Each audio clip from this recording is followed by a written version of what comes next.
bugün baxıram Qarabağ Karvan oyununa. Karvan sonuncu pillədə gedir. Yəni start heyətində 11 futbolçudan 9 əcnəbi idi. Komanda 0-7 uduzdu. Amma 26-cı tur arxada qalır. Səhv etmirəmsə, Karvan komandasının aktivində cəmi 8 xal olmalıdır. 26-cı turdu artıq. Bir saniyə dəqiqləşdirim ki, dəyərli izləyicilərimizə daha dəqiq olsun. Bəli. 26-cı turdu Karvan komandasının aktivində cəmi 8 xal var. Sonuncu dediyimizdə, yəni aktivində cəmi bir qələbə var. Komanda o qələbəni qazanıb ötən il avqustda. Füzuli müəllim komandaya gəldi, komanda neçə xalı var idi? 5 xalı var idi. 3 heçəsi var. 3 heçəsə qazanıbdı, qələbə qazanılmayıb. Yəni nəyə gətirəm sözümü? Yəni bu gün 9 əcnəbi ilə meydana çıxıb Qarabağ 0-7 uzacaqsansa, 8 xalla sonuncu pillədə olacaqsansa 26 xaldan sonra. Ahmet 11 Azərbaycanlı ilə bu nəticəni qazanmaq olmazdı Ahmet. Yəni 26 tura 8 xal qazana bilməz. Bax, çox yaxşı yerə gəldin, toxundun. Çox yaxşı yerə toxundun. Bəzən mən indi futbolçuların çoxunu tanıyıram, məşqçilərin çoxunu tanıyıram, ünsiyyətim var.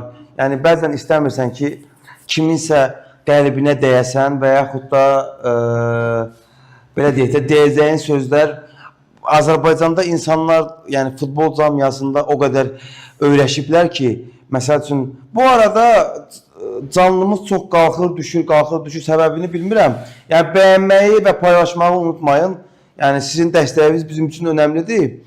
Bax, çoxdan da deyəndə ki, mən bu verilişdə olandan biz Kərvan barəsində isə danışmamışıq.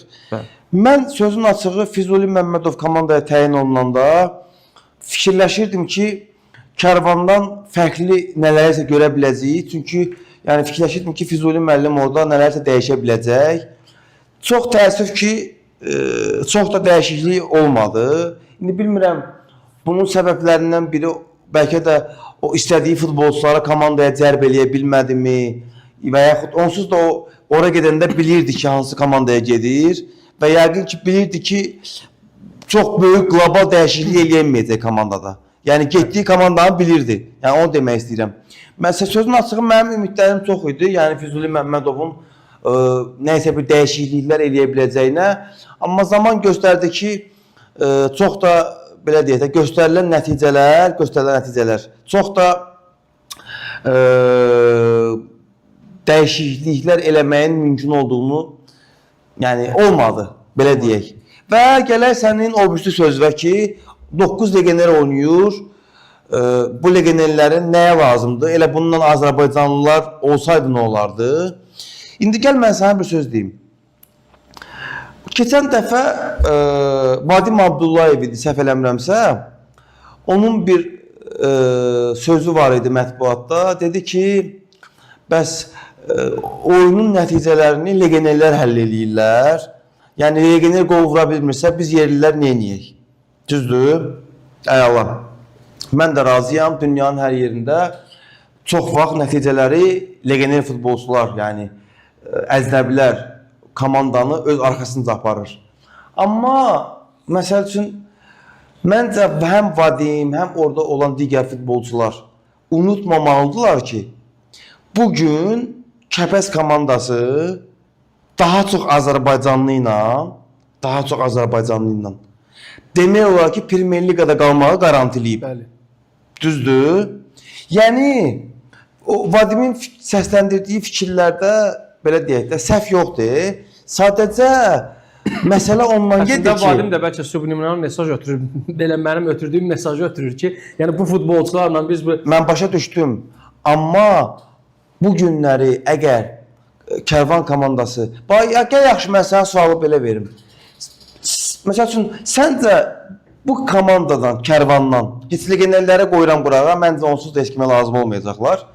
Azərbaycanlı olaraq, səncə, növbəti mövsüm hansı futbolçu Premier Liqada komanda tapa biləcək? Məncə çox çətin olacaq, mən şəxsi fikrimcə. Ona görə onlar özləri üçün oynamalıydılar. Özləri üçün oynamalıydı, Ahmet. Yəni, nə qədər şans alırlar ki? Yox, müəyyən oyunlarda Azərbaycanlı oyunçular kifayət qədər oynayır. 4-5 oynadığı oyun olub, amma sabit oynamayıblar. Məsələ odur. Futbolçunun inkişafı üçün, özünü göstərməsi üçün sabit çıxış etməsi lazımdır. Bir oyun oyna, 3 oyun oynama bundan olmur. Mən də bilirəm Karvanın bəzi oyunları var ki, 4 Azərbaycanlı ilə meydana çıxıblar, 3 Azərbaycanlı ilə, 5 Azərbaycanlı ilə meydana çıxıblar. Amma bu sabitdir. Məsələ onda da sabitdir. Futbolçunun inkişafı üçün də sabit lazımdır. Mən nəyi deməyə çalışırdım? Legioner limitinin ləğvindən sonra Puxat, Simic kimi səviyyəli legionerləri bizə tez-tez nümunə çəkən nə bilim futbol adamları olur. Futbol ictimaiyyətinin nümayəndələri olur. Hamı da Puxası Simic alabilir axı. Yox, başa düşdüm. Yəni Puxatla Simic əla, yaxşı, gəldi səviyyəli futbolçu, amma digər tərəfdən bir də pəncərənin stəkanın bir də dolu tərəfindən baxdığımız üçün boş tərəfindən də baxaq. Bəs Karvan kimi komandalarda bu 12 əcnəbi futbolçu ilə gətirib nəyə 8 xal toplamaq üçün, 7-0 çıxıb meydana uduzmaq üçün bu gün 9 əcnəbi ilə meydana çıxmışdı. Niyə? Mən də onu deməyə çalışırdım. Bizim də bəzən yanaşmalarımız yanlışdır. Yanaşmalarımız səhvdir. 2022-23 mövsümüdür Ahmet. Şamaxı komandası bütünlüklə Azərbaycanlı futbolçularla meydana çıxmışdı. Mövsümü başa vurdu bütünlüklə Azərbaycan futbolçularına. Sabit Hüseynovun Sabit Hüseynovun olduğu komanda, baş məşqçisi olduğu komanda çox iradlar var idi. Belə olmaz, liqada qalmaq çətin olacaq nə falan. Bəli, liqadan düşdü komanda son turda. Yəni hər halda Karvan Yevlax kimi 12 legioner ilə artıq 10-cu 15-ci turdan məsələ həll olunmamışdı. Son tura qədər Səbail ilə mübarizə apardılar. Son turda məğlub oldu, komanda getdi. Nəyi deməyə çalışdım? Komanda liqadan düşdü. Amma həmin Şamaxı bu Karvan Yevlaxdan çox şey qazandırdı Azərbaycan futboluna.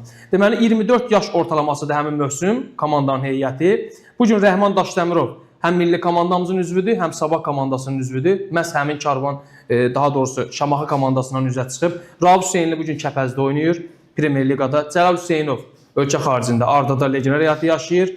Arsen Acəbəyov Şamaxının əsas heyət üzvüdür, kapitanıdır. Birinci liqada Zahid Mərdunov, Fuad Bayramov, Nihat Quliyev, Emin Zamanov, Bahadır Həziyev, Qurban Səfərov, Emin Qasımov kimi futbolçular var.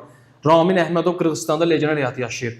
Ondan yuxarı futbolçudur. İndi o Şamaxı daha çox fayda verdi Azərbaycan futboluna, ancaq Azərbaycanlılarla oynayıb liqadan düşməklə.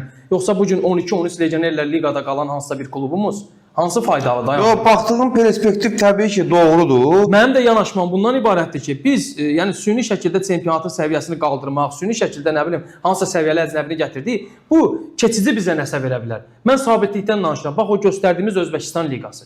Mən o sabitlik olanda özüm çox əla bir misal çəkdim, Çin misalı. Biz sadəcə səbr etməyə bacarmırıq ki, 4-5 il səbr edək. Yəni liqamızın ondan sonra səviyyəsi də qalxacaq, yaxşı yerli futbolçularımız da çıxacaq. Biz sadəcə bunu eləmək istəmirik. Keçici, nə bilim, bu bizə nə qazandıracaq bilmirəm. Mənə görə ciddi nəsə qazandırmayacaq. Sadəcə keçici uğurlar ola bilər.